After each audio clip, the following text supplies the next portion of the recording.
Politics is a very interesting game. President Uhuru-Muigai Kenyatta promised to support his deputy, Dr. William Samoei Arap Ruto, for the presidency in 2022. But from all indications, the president is determined to ensure that his deputy is kept very far away from the presidency in 2022. And instead, the president is working round the clock to ensure that his main opponent in 2013 and 2017, who happens to be Raila Amolo Odinga, will be declared the next president of the Republic of Kenya. But the president is facing some challenges. The first challenge the president is facing is that his party, Jubilee Party, is currently not the former Jubilee it used to be. He's trying to rebrand it, but there's that challenge. Jubilee Party is not as strong as it used to be. The second challenge for the president is that Raila Odinga and his former NASA co-principals have actually fallen out. The original idea of the president was simple. Have NASA united. Of course, he told them to unite. Then come on board with Jubilee and KANU, and then form a formidable force. But NASA co-principals, as things stand today, are divided.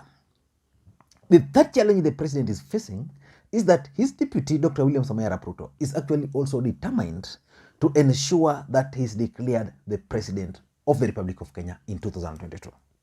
So in this video today, I want to get into Raila Odinga and President Uhuru Kenyatta's strategy for super alliance, which they hope will actually send the deputy president home in 2022.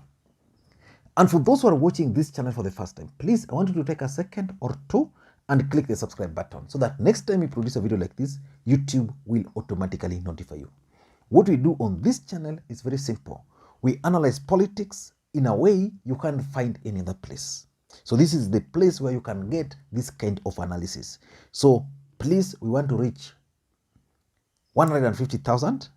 So just click that subscribe button now. And to the subscribers, I want to continue thanking you guys for your support. Please don't forget to give this video a thumbs up. Don't forget to drop your comments. Now, let us get back to the main issue. It's now clear that the president is not going to support his deputy. That's concluded. It is also very clear that the president is determined in supporting Raila Amolo Odinga. That's also concluded. But it's also clear that there are forces who are pushing for Musalia Mudavadi, Kalonzo Musyoka, or Gideon Moi, One Kenya Alliance movement. That's not concluded. But the president is very keen. He's very silent, of course, and that should worry the DP. In fact, I need to do a video why President Uhuru Kenyatta's silence should worry the DP. But behind the scenes, President Uhuru Kenyatta has been working so hard to craft an alliance which can send William Samoei Ruto home first round in 2022. Let me break down for you the strategy of the president. Grab some popcorns.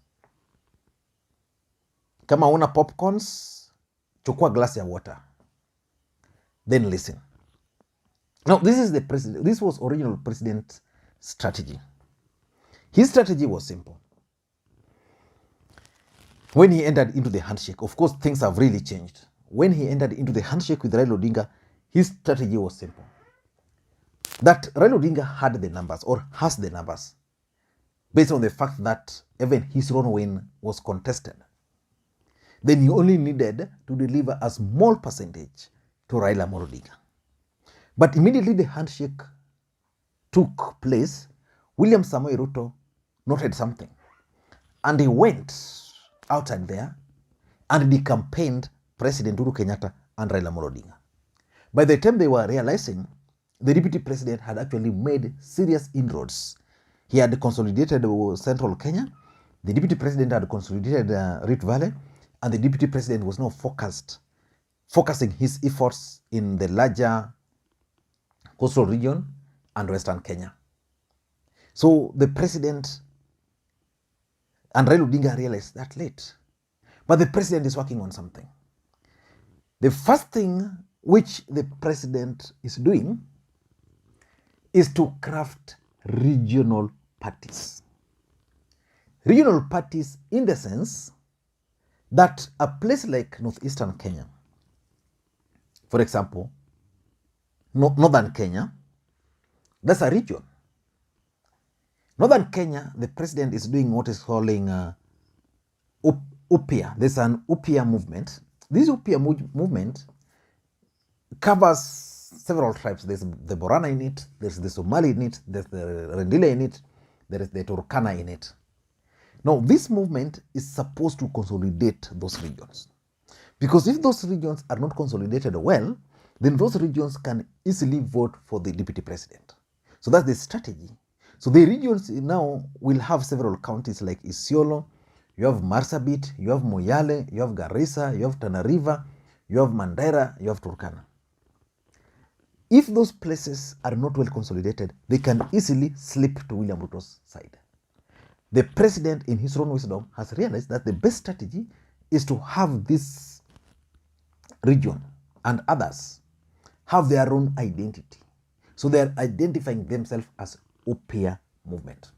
Then you go to, for example, places like Meru, even Central, we are likely to see emergence of regional leaders. So the idea of these regional parties is basically to create regional leaders.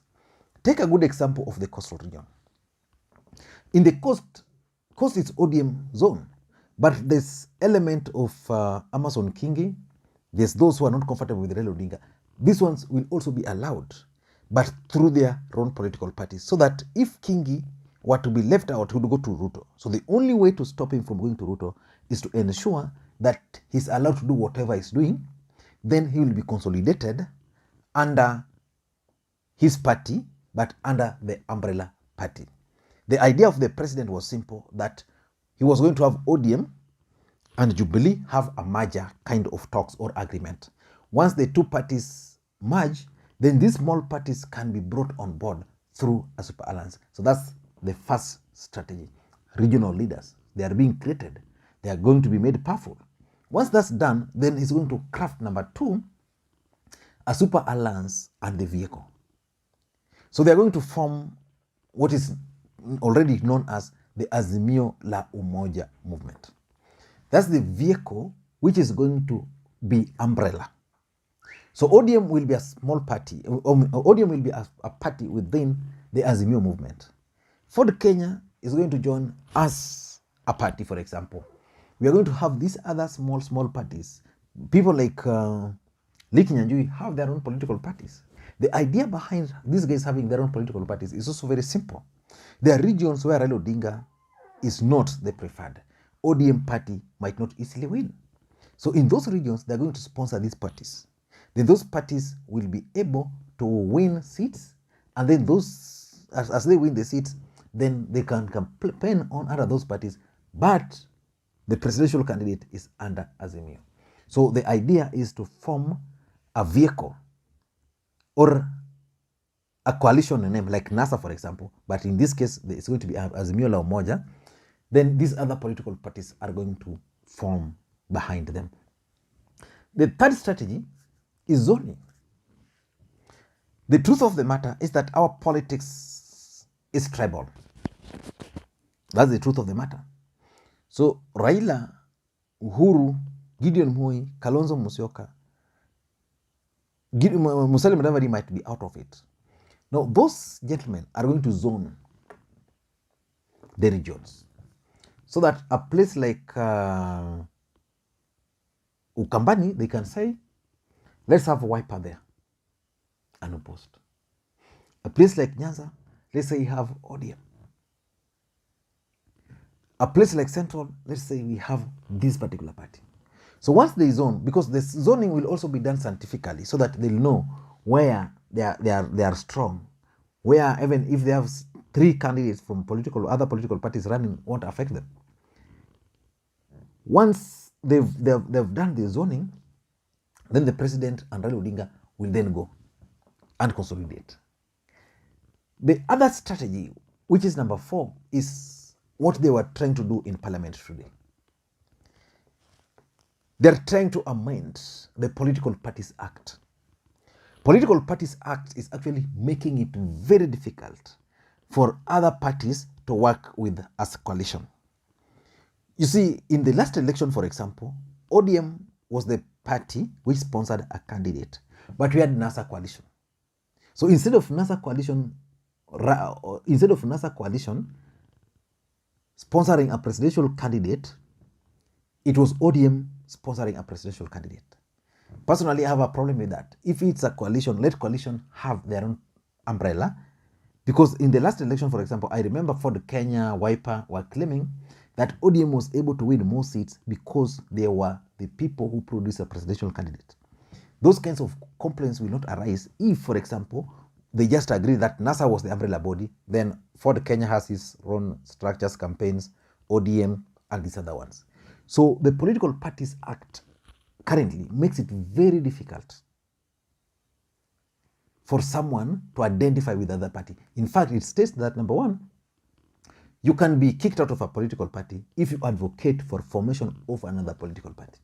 For example, Uhuru Kenyatta can easily kick out William Ruto from Jubilee, because Jubilee is the party which sponsored them, but the DP is advocating for UDA.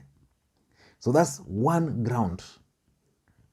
If you advocate for formation of another party, then if you also promote the ideology and the policies of another party, like Aisha Jumwa is in ODM, but advocating for the ideology of UDA, then you can easily be kicked out.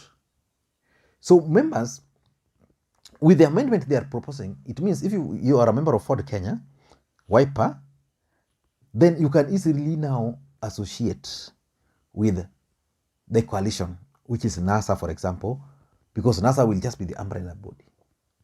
And this is actually intended, whatever is going to happen or is happening in parliament today, is actually intended to facilitate the crafting of a super alliance by President Uhuru Kenyatta and Raila Amolo Odinga.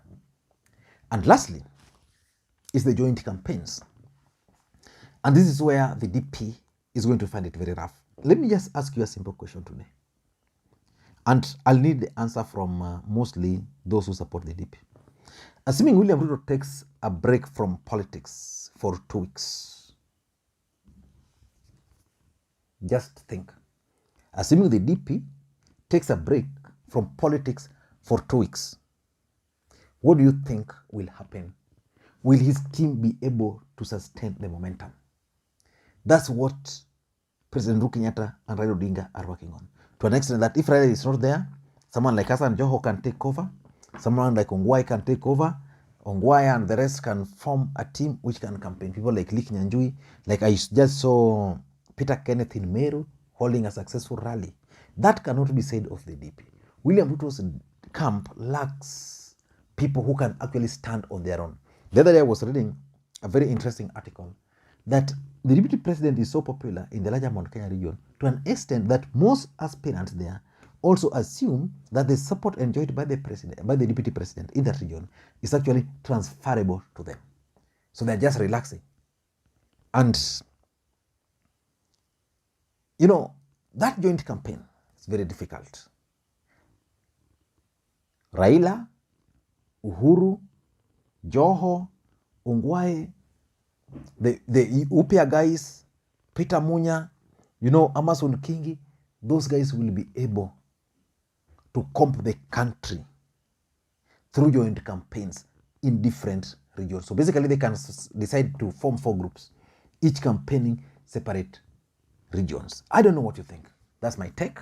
If you're watching this channel for the first time, please take a second or 2, click the subscribe button so that next time you produce a video like this, YouTube will automatically notify you. And to the subscribers, I want to continue to thank you guys for your continued support. Because without that support, this channel cannot be where it is today. Thank you guys, and may you have a good day. Bye-bye.